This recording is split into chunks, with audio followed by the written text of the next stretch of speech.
his performance. Can he do it a third time? I'm curious what their plan is to slow down this Morphling, because again, Mic it wasn't Ana test. who popped 1, off. 2, 3, hello. In the last game, he had 0 Mga deaths. Noy P. I'm curious to Pasok see if na, they're going to mga get more Noy aggressive, if they're P. going to send a particular hero to try to deal with him. What would you like to see coming out from the side of Navi to really put that pressure down on this Morphling? Hello, You just want hello. some good sources of silences and control. You might get that later on here by the Visage going for possibly an Orchid or something with the Aghanims build. He can always sneak up and get kills on the Morphling, but I think they had the right idea last game as well. Just getting a lot of disables, a lot of control, and already with Clock Visage, the two of them bring quite a few disables, right? You have the 2 birds and you have Clockwork with all his stuff.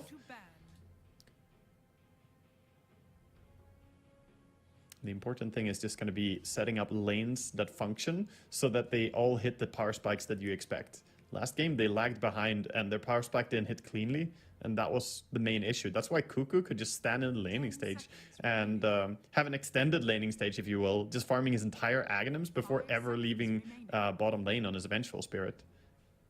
Yeah, we mentioned that it was very surprising with the amount of farm that he was able to accrue during that time, because it felt like a fairly strong lane against him. But they realized, like, we don't want to have to deal with that Vengeful. There were so many good swaps that occurred. Let's just remove it from the game. And on the flip side of that, they'll do a little bit of respect towards V-Tune. They don't want to see that Drow Ranger that they saw in game number 1, because it definitely gave them a lot of issues. And when you see this Clockwork picked up, you assume that there's... the way that Navi has played the drafts in the last couple games, that they're going to have someone who just sits farther back and it just deals out that damage. Plus, also that silence, right, coming off from Gust could be a huge problem for the Morph. Yeah, also banning out the Drow Ranger is smart because of the armor-piercing hits as well. Morph has like great base armor, but Drow does so much damage into him, could really kill him quite quickly. Even if there's not going to be a hero that we might see as Elder Titan, are they going to go for it? No, they go for the Disruptor approach. Okay, same thing again. Now, I know we discussed this a bit at length, saying that both of the supports going for the Aghanim Scepter right away, like as one of their first items, like a huge bad idea. I would be surprised if they do the same thing again. They have the same reason to want to do it, right? The Clockwork Aghanims feels fantastic when you get it. It's What's up, really what's nice, and you up? can honestly do a lot of damage with those rockets. Coco But Mancer. Disruptor also has a huge case for Mancer. why he should have an Aghanims against a Morphling. But honestly, I think they have to prioritize which one they want and possibly get some Force Staff or Glimmer or Medallion, any form of minor useful item early on. Even just stuff like having an urn on your clock and he can run around and gank more. I think they can't delay their impact as much this time. Who would you prefer to see have that priority of farm out of the two of them? The POS 4, of course. POS 5, you can dream of the Aghanims. You'll get it if we kill Roshan like a million times. True, true. No, the Disruptor like it was more Aghanims feels great, but I think it's very ambitious to try and get it. It felt like a 4.5 situation at one point in that particular game. That's why I was just asking if there was one that you felt was a higher priority, despite the fact that they were kind of splitting a little. But do end up seeing the Tusk picked up again for Zephyr. We saw some really fantastic saves coming out of him in the last game using the snowball, being able to dodge quite a bit. So would not be surprised to see him do a lot more saves again this time around. Oh, there it is. All right, there it is. There it is. All right, so with that, we can expect, even though there's room for flexibility, that this is going to be a Cuckoo Undying again, probably. Venomancer na naman. And that's going to be, you know, the Zephyr being on Venomancer, we know that. It's going to happen, right? He loves this hero so much. Pagod na. I think they run it as a 3 occasionally, though. I suppose Cuckoo is very flexible to do it. I feel like that was the bigger meme coming out was when they run it as a 3. That's, right, the Cuckoo MLP Mancer. really hates it. Yeah, I don't like the idea of a POS 3 Veno. I honestly think that's so weak. Ooh, big setup here. So they go for Naga, which with Disruptor can be a very potent combo for killing off Morphling. You just song, put down the ulti from Disruptor. Now, even more so, he has a really strong case for wanting that Aghanims. Maybe it's time for Clockwork to just buy some useful early items and let Solo be greedy for that Aghs. Yeah, it's it's the position 3 Venomancer that really drives Mike up a wall. Yeah, core Veno, So I'm not really on board with it. I think it struggles to set high tempo. I don't know. I don't feel like NAVI's turn to ban. I don't know. Like you said, we've got flexibility within this draft. I'm curious though to see if this is actually going to be a Zephyr Veno or Zephyr It's Tusk, because this is- Zephyrmancer, I believe. It's Zephyrmancer, not Cuckoomancer, surely, right? I don't know. These teams, you never know. Yeah, they do like having the flexibility until the last moment, not give too much information and be able to adapt to what you're gonna see. 5 seconds remaining. Got some final bans here coming out. Looks like they're banning a lot of those mids. What would be the perfect cherry on top of the sundae for both of these teams? I think for the side of T1, they need something similar to this Pango and Lesh in the sense that it's an AoE magic damage dealing hero. Because when you're playing against Naga, you need sources of magic damage continuously, which is why it was smart bans for Navi to make, just securing the Naga's game a little bit more. And over on the side of Navi, what they would want, it's more open for them. I think there's a lot of like- heroes that could fit.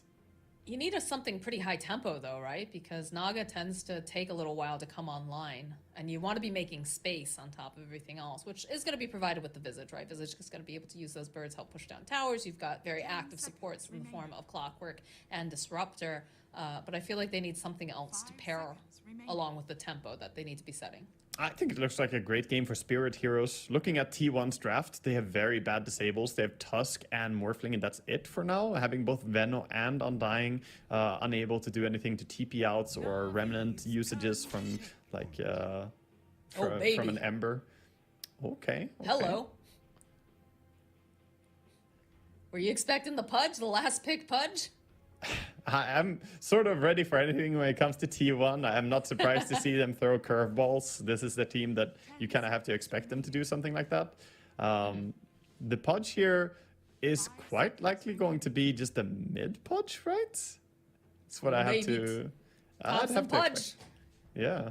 And then they throw us a curveball and it's Thompson Venomance. I mean, he does do exactly what I said. Leshrac and Pango, AoE magic damage. They needed a substitute that can do the same. Pudge, if he ever gets to Aghanims, destroys Naga Illusions. Like, they die so fast to him, and they don't do much damage because of Flesh Heap and how it works with damage block as well. So, it is an interesting pick, and it gives them a little bit more disable, but still, I think there's room to run possibly some Ember and Void Spirit, these type of heroes over on the side of Navi. Are you a fan of the mid Pudge? Because I know when we were doing, we were casting NADPC a little while back. Granted, we've had a lot of changes since then, but it always felt like, especially Jenkins, right? Jenkins is the biggest Pudge person I know. And what he'd does be he like, say? I believe in the pause 1 Pudge, but the pause 2, no. He did not believe in it. I'm with him. Jenkins and I are officially, husband and husband. So I'm standing with him in this as Forgot well. about that. No, I completely agree. I think carry Pudge is much easier to run. Mid Pudge is difficult. And oh boy, that could be a hard lane actually. Even though you have damage block, you're going against possibly a Batrider. So they're swapping it up. Ana. It's Thompson going mid with the Morphling. That's gonna lane more easily into Batrider, but still I would say very Batrider favored matchup. This is quite interesting. This is not the draft that I expected to come out in this third and final game. But you know what? I'm not upset about it because we're going to see something different. And that is the spice of life is, of course, variety. So how are we feeling about these drafts? It definitely feels like this is a little bit more of a challenge for the side of T1 with the final Batrider pickup. But I feel like the aggression coming out from T1 is intense. Is it enough here from Navi? I think that T1 have intense aggression, but they also have good late game. You should really not count out the Pudge in a carry versus carry if Naga and Pudge have similar farm. Even if Pudge is like several thousand gold behind, he can be a huge problem for Naga. All he needs is to have that Aghanim Scepter and then like a casual plate mail with a Shroud or something, and he becomes very, very difficult to kill. I think This is certainly not what I expected, but I love the draft. I think I prefer Navi a little bit more because they have that sleep into static storm play, and they're playing against the Morphling. Like, that can be a great way to kill him, and Tusk as well.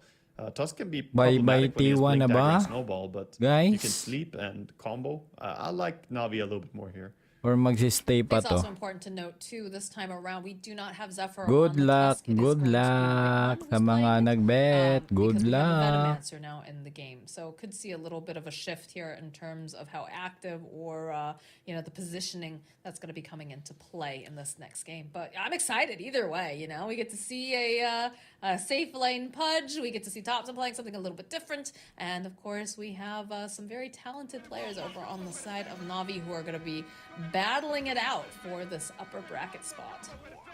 Yeah, I think T1 they're going out in a fantastic way here with the last pick Pudge. Honestly, it's a creative thing to bring in to counter the Naga. We've seen it used actually a few times before in competitive games as well, and people underestimate it. Pudge does make short work of illusion carries.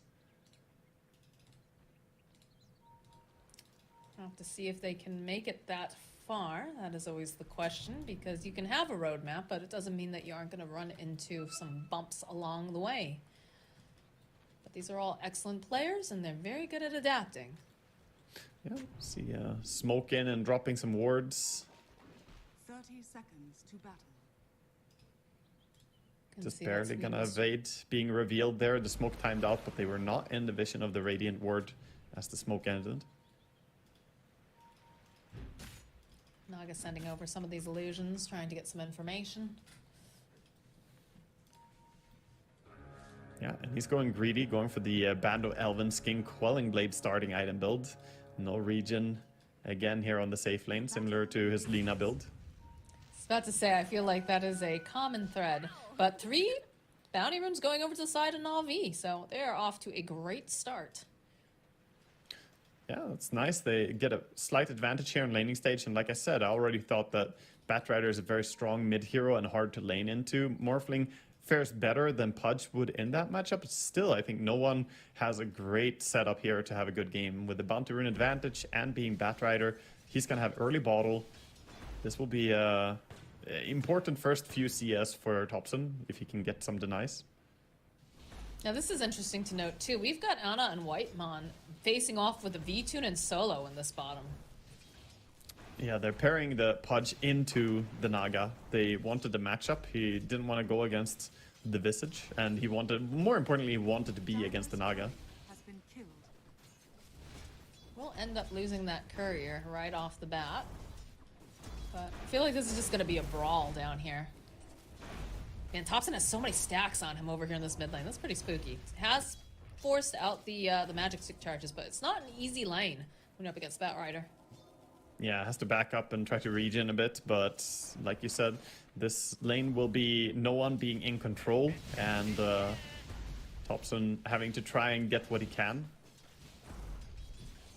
So far, good CSing though. He hasn't been able to score any denies into the Batrider, but he's still getting good farm for himself. Now, the one thing I'm a little concerned about is that we have 2 heroes that kind of take a little bit of time, right? Like, Anna on this Pudge, he's going to need to get some items before he can be fully effective. And then when you have something like a Morphling, this isn't what we typically see Thompson playing recently, right? It is a little bit more farm intensive. He's not going to be as active, supposedly.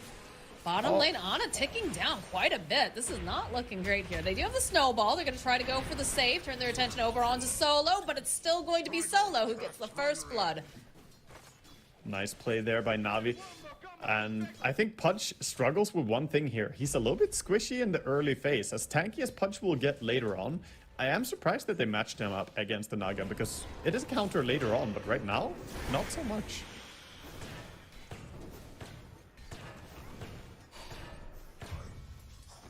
Oh gosh, all right, there's a kill in the top lane as they're still sitting very low. Sweden Strong trying to finish off Zephyr, giving the clicks, throwing out those cogs. It's doing a lot of damage. They need just a little bit more. Oh, the creeps get They're him! not- He died! The range creeps were still on him. Oh my god. I mean, maybe not the worst thing ever he's gonna get full HP, but he had a salve ready, so he definitely wouldn't have wanted to die there. Bottom, a glimpse back. They're trying to bring down Pudge a little bit. Not Yeah, gonna Anna's get a having kill a on him. difficult time. but good damage. Seeing a lot of aggression coming out right away in this game number 3. Yeah, feels like the important thing to stands out to me right now is that V-Tune is getting really good farm down here. Thompson taking a lot of damage from no one. Is forced out the fairy fire. Still has bottle charges though, so just a lot of very nice harass coming out from the side of no one. He's harassing, but he's not getting the kills yet. Sweden Strong just getting clicked upon up here on this top lane. He's going to just teleport out. They have nothing to cancel the TP, so he's going to be fine. But he is going to have to walk back to lane, which they might be able to put some pressure on Lace in the meanwhile. Yeah, Lace is going to be alone for a little while, and Zephyr intends to do as much as he can to do damage. He might actually be able to kill him here, chasing after. Not sure. Maybe one more? Yeah, it's looking very close with that poison sting. He's ticking. There it is. Meanwhile, bottom lane, look at this. V-Tune going in under tower to just run at Ana. He's pretty much dying already. Yeah, Ana can't do much of anything against this right now. Like, he's trying, but they're just really abusing the fact that he's just not... Ana? You have Flesh Heap. He didn't use it. He straight up didn't use it there. The last 4 attacks from the Naga, he could have blocked a lot of extra damage there. Forgetting his cooldown a bit, I guess. I guess. Dire are scanning. Dire's courier has been Did force the TP out of Thompson as, alright. Get a denial here.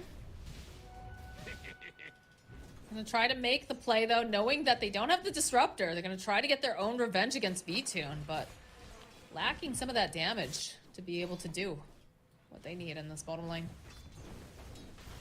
For now, both the side lanes are very high in action though, looking for kills all the time.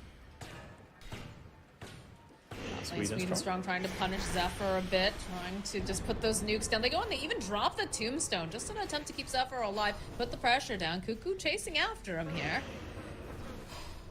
Doesn't have a whole heck of a lot of mana. Does have a mango, but still, just again, it's a brawl back and forth. Yeah, they're trading. I think right now they need to pull T1, Ana. need to...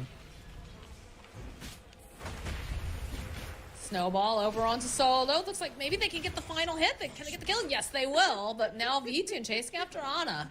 Looks like Ana's going to survive. He gets the salve placed on him. They're going to just cancel it out. So that's a very costly salve, considering they got not much out of it, rather.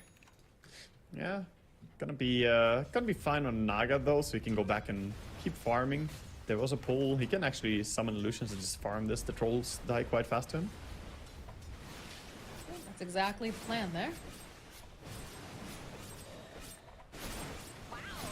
Thompson gonna be the winner of the rune luck, checking top and bottom rune. He gets a haste rune over on his morphling, so he could now maybe make a move towards side lanes with a teleport, or even just running over there.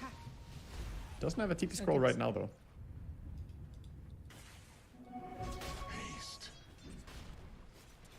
Like trying to figure out where the next kill's gonna happen. It feels like once they start amping up, everybody just starts murdering each other. Top lane probably. It feels like they're gonna go there Thompson with being here. Thompson. Cancel out the TP, and they should be able to get the kill on Sweden Strong. No problem.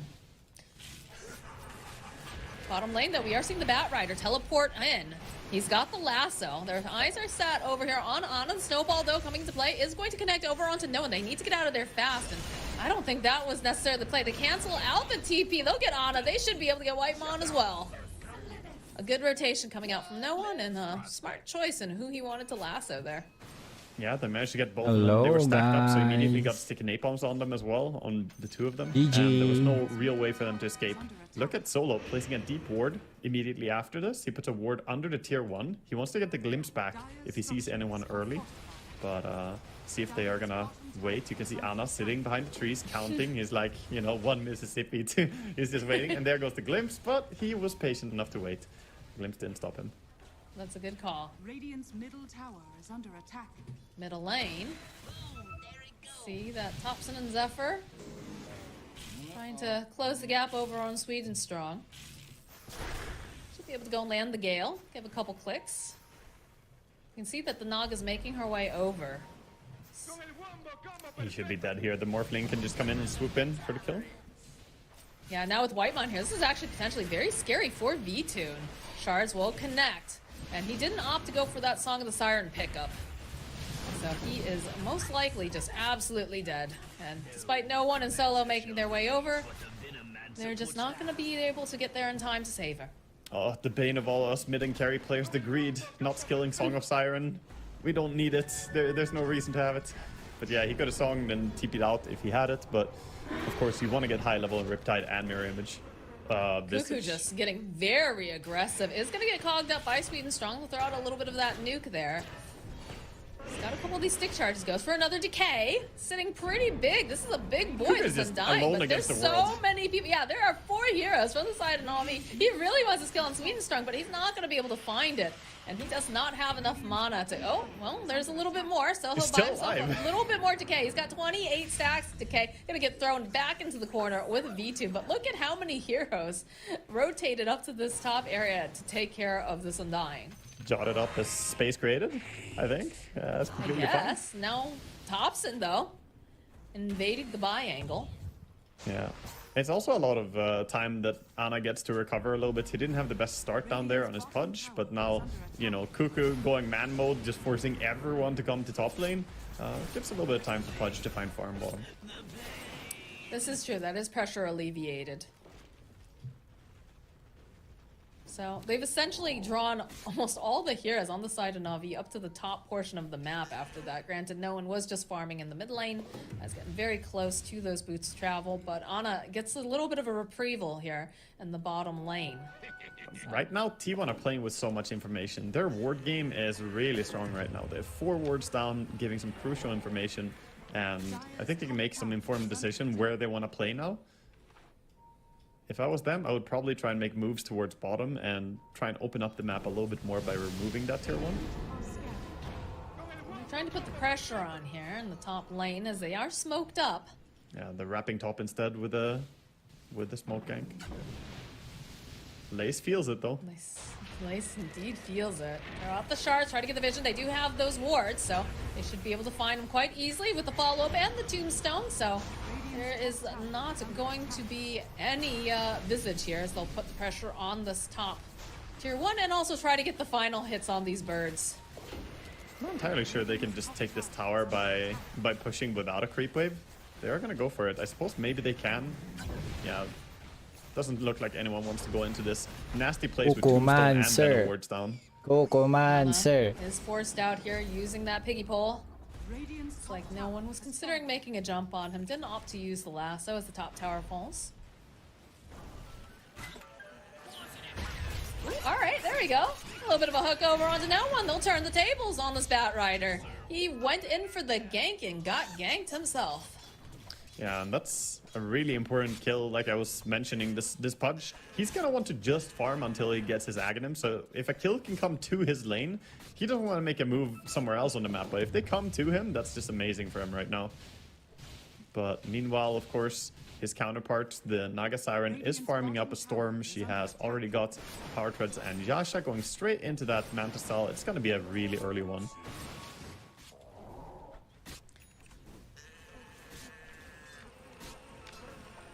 It was interesting to note the fact that Thompson did have a pretty difficult laning phase up against this this Bat Rider. He's still sitting at the top of the net worth though, despite all of that.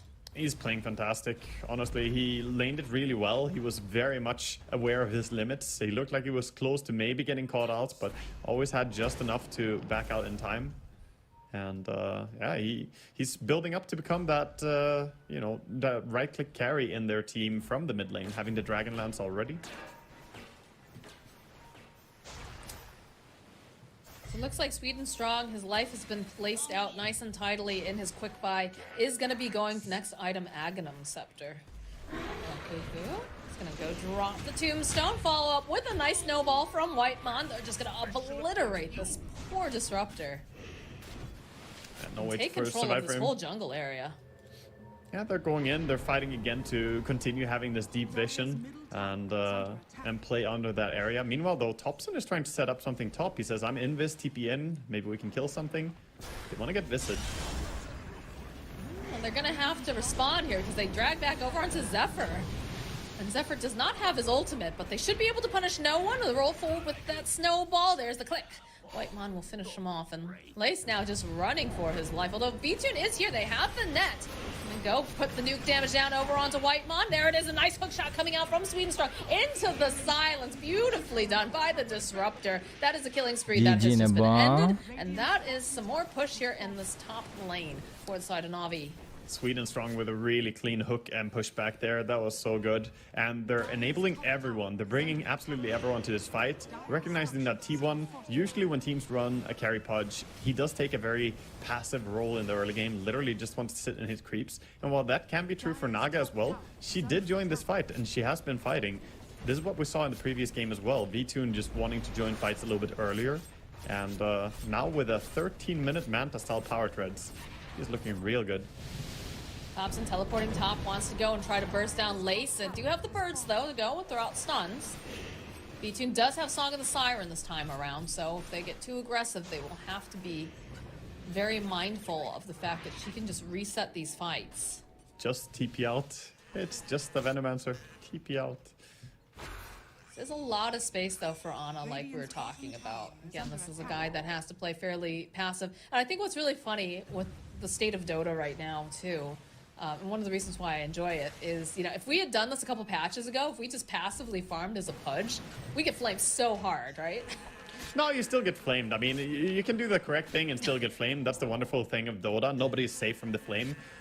This would have been the correct play even back then, but it's just the way Dota is. Nobody is safe. And copying stuff you see in a pro game is not going to necessarily mean that you are free from I'm talking the way flame. back in the day, though. I'm talking like, you know, Dendi era. If you were just farming the entire time, like, Oh, you'd for get sure, so okay. flamed. Yeah, of course. But nowadays, you know, it's perfectly fine that your pudge is, you know, walking around and just farming up. That's I that just new think it's Aghanim funny. for you. It's a powerful tool. It makes it Yeah. more of an option as a carry. I feel like we're gonna have a lot of people tuning into this TI, and they're gonna be really confused when they see the first, the position 1 pudge coming into play. Because that's what happens, right? With a lot of these games with TI, we have a lot of our fans coming back just to watch these games in particular. I guess it's the yearly update for a lot of players. Can they Yeah. catch Zephyr? Not really. They almost had the end snare there. The glimpse back wasn't quite far enough. Bottom lane, no one. It's got a lasso and Firefly if he wants to use it. And the clockwork also coming down, but they realize something is up, so they're going to immediately go in with the dismember. Good cancellation, though, coming out from Swedenstrong. So Bye Ana just not bye. looking like he's going to survive this at all.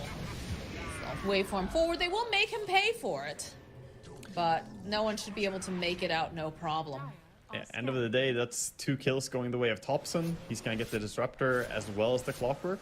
Very happy to join these fights, and that's what we expect from Thompson, right? Even though he's a Morphling, he's playing a mid-Morphling, he is the one who's going to join more and help his team fight, whereas the Pudge, he just happened to die down here. He doesn't really want to be part of these fights. So he just happened to be at the wrong place at the wrong time.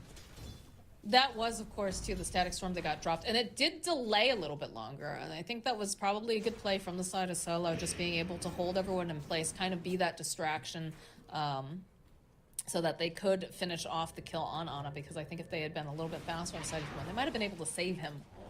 Yeah, they But want to of get course him again now. They just killed Ana. They're now smoking in, trying to catch him again. Swedenstrong smoked up on his clock. He's, you know, assuming that the Pudge is going to go into his own jungle here, so he's warding down, looking for a catch. He needs help, though, to kill him. This is just too far. They are slowing down his progress on the Aghanim Scepter splendidly, though. They are. Zephyr sieging up bottom tower. This is, you know, this is why I'm saying that Zephyr on his Venomancer is making a lot of stuff happen. I'm really enjoying seeing how he plays. He plays at a high tempo, controlling areas and taking objectives. And I think this is why they've had so much success with him. Disgusting Veno enjoyer Waga over here. Shake my head. Honestly, yeah. I don't even recognize myself anymore. What have you become? But yeah, you're seeing, you know, the pressure is on, and they can just take this tier 2, no problem. Granted, on the other side of things, you see Lace in the top lane. He's putting his own damage on the tower, and they have effectively mirrored one another, right? You've got NAVI over in the Dire jungle, and then down in the Radiant side, T1 has effectively set up shop. They're about to flip that mirror though, and it's a binary thing. Either you take that tier 2 tower or you don't. They didn't finish the job on the tier 2 top, so I think we're gonna see T1 move up there and defend now. If they can do that in time without losing the tier 2 tower, then they have an advantage. Regen They're room a little bit top. slow though. They're moving, but they're not quite in time to defend it, perhaps. They I don't think see this anyone on tower, map. do they have a fort? Yeah, I was about to say, I think you pop the fort, but I'm not sure if they're going to actually go for the defense. Yeah, they don't see enough people on the map. They finally see Batrider down bottom now, but... Oh, they didn't finish the job They're a though. little scared, though. Like, Lace is hiding up in the tree line, just waiting patiently for those creeps, but they could opt to make that swing towards the top lane. Although, I guess you've got a creep wave over... They're hiding the because they mid. don't see anyone. I mean, they didn't know if there was a smoke running right at them, so they can't just mindlessly keep hitting the tower, because you would expect tier 1 to come, or T1 to come and defend that. But finally they saw them showing on mid lane, they saw the morphling, now they're going to confidently go for the tower again. And they do finish the job. And now they want to get out of here. They smoke immediately. But here's the thing. While all this is going down, we do have the Agnum Scepter completed for Ana now. It's go time. Yeah, he's moving to join his team, ready to take a fight. But the smoke from Navi though. Sitting on the low ground. Sweden Strong going to be the first one who gets spotted. Go. Drop that Poison Nova. There's going to be the glimpse back over onto Zephyr. Sweden Strong still alive over here in the corner. They'll end up losing the Venomancer. And still somehow Sweden Strong stays alive for a good amount of time. Ana silenced up, but doesn't seem to care too much, as now they're going to chase after this Wraith Pack. They decide to back off, though, on the side of T1. And so does Navi. I think T1 honestly scaled better if this is just a farm trade, despite the fact that there is Naga Siren, due to the mismatch against Pudge, and the fact that Thompson is farming up a lot and becoming a carry in this, right? He has the Yasha, he has the Dragonlance, he's building towards a BKB now. He is looking like he's going to scale to become quite strong in this game as well. He only needs the recipe and he has 200 gold to go. So who are we watching closely for the next minute now? I think... For me, it's Batrider and what moves he can look for. He has Lasso ready. Can he find a way to connect to his team and make stuff happen? Because I think they can't just calmly go into the night here. They're going to lose if they don't gain active advantages. Okay, well, no one does have the boots of travel, and we are seeing B-Tune and Solo in this top lane, kind of sticking close together just in case they need to have some sort of save.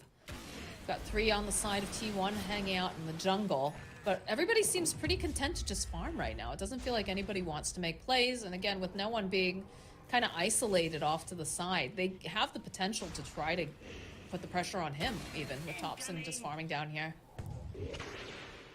Yeah, and we see, by the way, there's a preparation going on already from V-Tune on his Naga. He's going for a Lincoln Sphere next.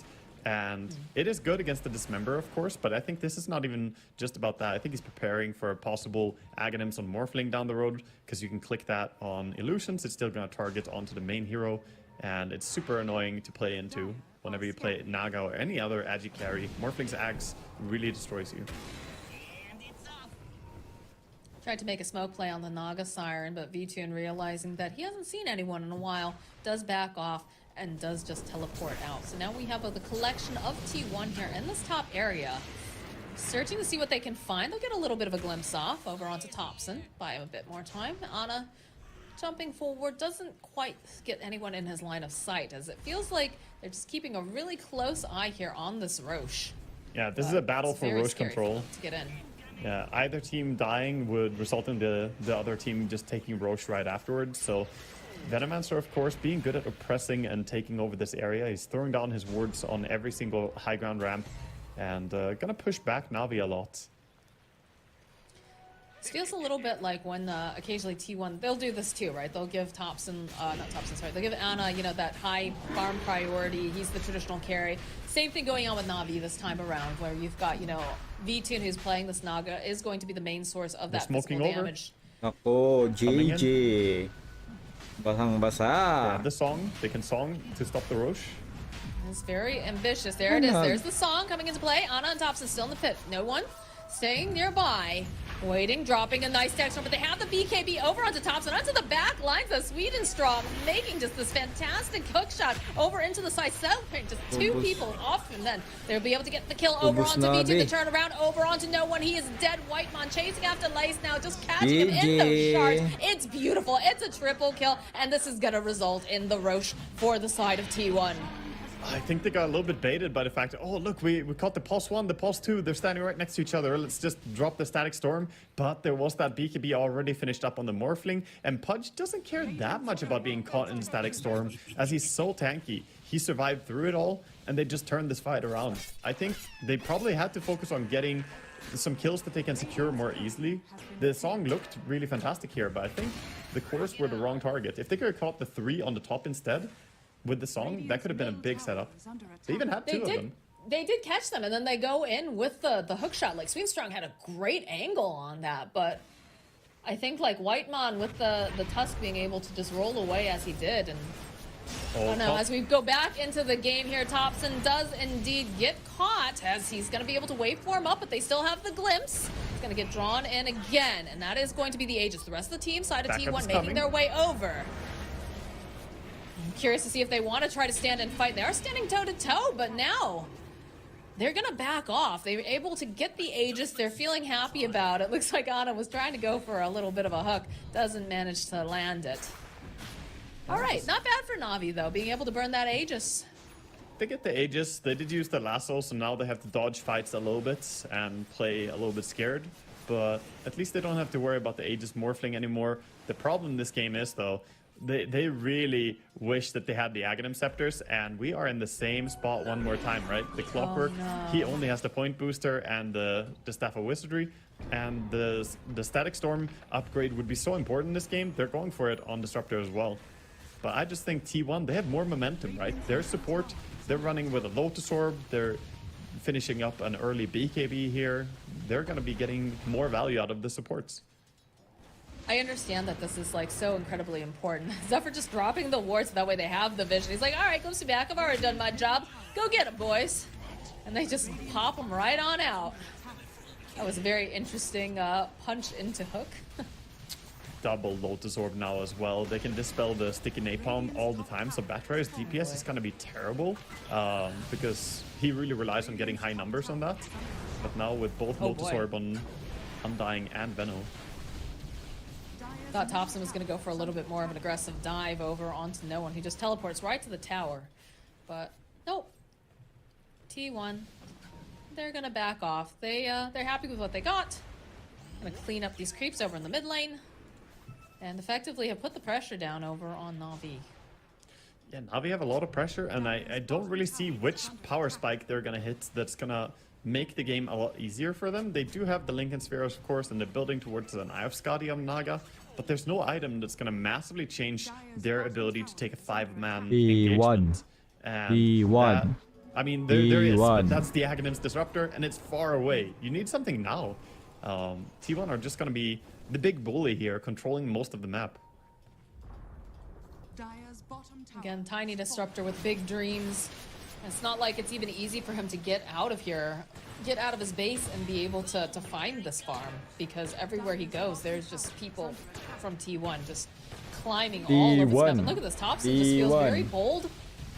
Malakas na, guys. Right over here into the base. Someone will go and throw down the kinetic field, but it's feeling very, very powerful. Ukumancer pa rin. Silence, who's just pushing. Ukumancer. By the Tusk and by the Lotus Orbs. I don't know how they get in here. I'm a bit concerned. Yeah, right now it feels like Na'Vi, they're just head in the sand. Like, if we don't acknowledge the problem, then it's not going to hurt us. But you do have a problem, all right, Na'Vi? You have a Morphling, he's coming. The creep wave, they tried to cut it, but they didn't get all of it. 2 creeps are coming, and then backdoor is gone. Lotus placed over on Thompson. But almost finished off this tower. We'll use the fortification. They'll get the glimpse back over onto Thompson, but he's got the waveform. So it'll be fine. That's the glyph forced out. That's... Ooh, the fake back? Or they're going for the Naga. They're going for V-Tune. I feel like VTune has to know this, right? VTune has to be aware that, all right, they all just backed off suddenly. I've shown in the bottom lane. Oh, but he can doesn't they lock him understand they're down for close. long enough is the question, though. All right, there's the stun into the shards. They follow up with the Song of the Siren, but you've got this BKB over on Ana, and he's just going to chase after him here. No problem. Doesn't even need the dismember. Good lord. No one in the top lane getting bullied by Topson, who has also turned himself into his own Batrider. Yeah, we had a sticky napalm war on top lane, but that is a huge pickoff as well for T1 getting that Naga kill. She had previously been the hopes and dreams, right? She is the most farmed on the map, but she doesn't match up very well in this game, and it will be difficult for her to carry. Now dead for 20 seconds. The tower is gonna fall immediately here when they go high ground too.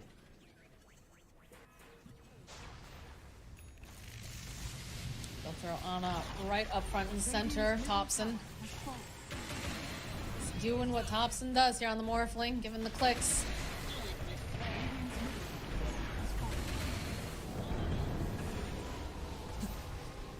Those Lotus Orbs being thrown out. Yeah, I think they don't need to stress too much on T1. Like, it's easy for them to feel like, oh, we have a chance to go, but if everyone is respawned, respect the potential for Static Storm to catch people out, because you still don't have BKB on everyone, you don't have everyone being completely safe, so just be confident in your own late game. If you're T1 here, back up, hold the high ground, you know that you're getting faster farm than Navi. Meanwhile, Navi, they need to sneak out. Naga is just rushing out into the jungle saying, I need to get more farm, and she desperately needs another item. She's going for Orchid next, going for Bloodthorn. That is a fantastic counter to the Pudge. If you get the Mage Slayer and attack him, a lot of the damage is gone. I guess my big concern is that, yes, VTune's making his way out of the base, and he's able to farm, which is excellent, right? Because it's very dangerous. It's very dark over here on the side, too. In fact, you can see Solo kind of standing nearby, but they ping out Naga. Immediately, VTune says, oh, I think I gotta leave now. So yeah, your Naga's getting farmed, which is important, but at the same time, like, everyone else on your team is just falling behind. Like, it is kind of becoming this one person against the world. Granted, you still have the lasso, right? Lasso's great. It's going to be able to, you know, separate, pull people back if you're given the opportunity. But I'm not sure that you're going to get that opportunity. I'm worried here for the side of Navi. Yeah, the problem for Navi is that we haven't been able to feel big impact. Oh, TP down bottom. Oh, no. Oh, all right. I don't think that was intended. No one, though. The BKB is down.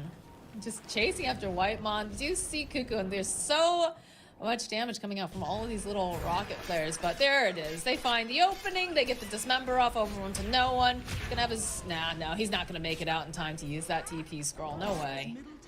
So he dies quickly. The problem this game, I was gonna say, is exactly this. Like, Batrider struggled to have any real impact. Honestly, I didn't expect the Morphling mid by Topson to work as well as it did against Batrider initially, but even the mid...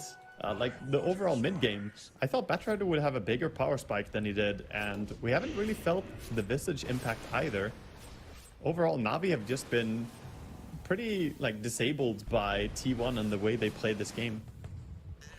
I'm curious, like, thinking back on it, because we did say, you know, it's going to be a bit of a struggle for Topson on the Morphling. What exactly did he do so well that made it that he became this huge threat? Because he was sitting at the top of the net worth for quite a while. It does a lot of damage. Like, he's playing with good confidence. He knows his limits like better than anyone. He's very good at always getting the most out of any situation. So he's been pushing himself, you know, towards what could seem scary for a lot of other players in the matchup. Even he went up to 10 sticky napalm stacks, but he was like, nah, this is fine, got wave form, I can just back out. Similar to Slark against Batrider, which is the more commonly picked counter, right? But they had this Morphling from early on in the draft. They decided, you know what, we can just put him against Bat. That works fine. This is definitely one of those games that I feel like I want to go back and just watch the way that he plays this Morphling with the efficiency. And like you said, a lot of it is confidence in knowing the limits on your hero. But seems very, very impressive to me. Yeah, he's gonna get Aegis now as well, so getting even stronger. And a shard over on the Pudge, so lower cooldown on that Dismember, and he can of course save people now. Good utility coming in for him. This is looking real dangerous. Like, how do you deal with the 5-man of T1 at this point? They have so many different things going for them. Nalo na guys. And I mean, that again What is do the you issue. You think? still have a Naga Siren with the top net worth of 20,000. Mga but Pinoys, there's sana such a huge kayo, gap between mga the Naga, and then the next up is, Pinoys. of course, the Batrider, who has been struggling. They need gold on Disruptor. Glimpse one of the illusions, man. He needs 250 golds so he gets Aghanims. We're at the same spot as last game. All right, here's the hook shot from Sweden Strong. He's going to push back over on tops, and they've got the Lotus on him. He sold does have everything the again. Aegis, though. He sold Oh, everything God. again. Same All thing. right. It's the big gamble. You hope it's going to work. I don't know about this, though, No boots. because He has to T1 is waddle just... in and drop it. Oh, dear. It's all on Naga. Can Naga find a timing where she gets a big song and people are stacked up? Then we could see the dream. If everyone stacks up, they could get punished here by this play. Naga is looking for it.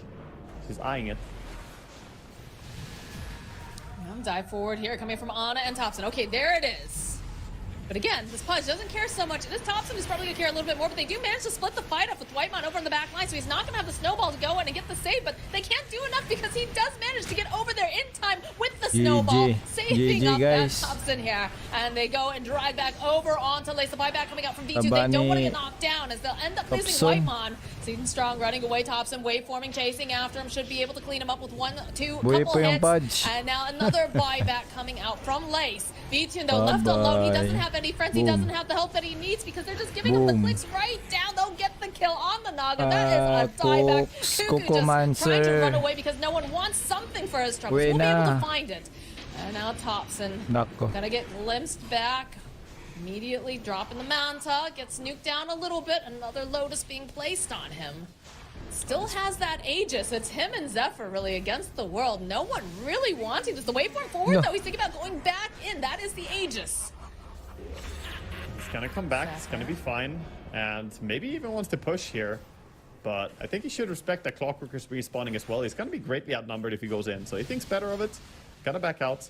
I can't believe we saw part 2 of the tragic disaster of Disruptor. Like, this is he has now repurchased his boots. He's like, okay, it felt like the play worked, but you don't have damage. Like, you caught the Morphling in the punch, but they simply take no damage from the Naga and her illusions. It looked like her DPS was non-existent. Punch just stands there. The Shiva's mitigating some of the attack speed, and of course, Flesh Heap wasn't even needed there, right? He just has Blaster against Shiva's, enough for tanking all these right clicks.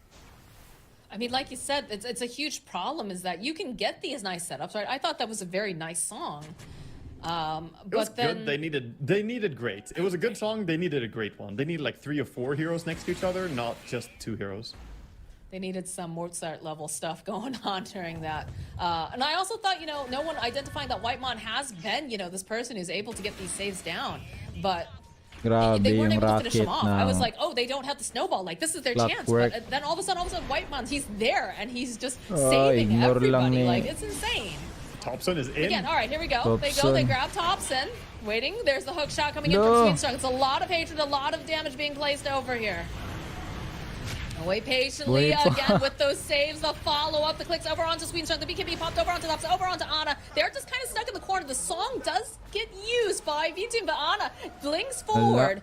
Is going to end up falling asleep because the BKB duration is done, but he gets the hook off over onto Lace. This is going to be a very dead Visage.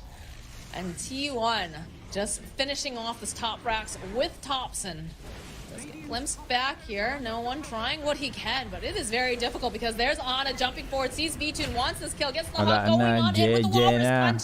They end up killing the Naga, and the GG gets called. GG. Looking real dominant with a really kind of weird but very solid draft to take down NAVI. Yeah, and they show it. I mean, Naga, she really couldn't do anything this game in the big team fight scenarios. There's too much AoE damage coming out from this Aghanim's Pudge just walking in and standing against her. The illusions constantly just died immediately. And the Shivas on top of that, of course, denying a lot of the attack speed even when they were alive. And yeah, they made it look pretty easy here in the final game. T1 all smiles Upper around, bracket but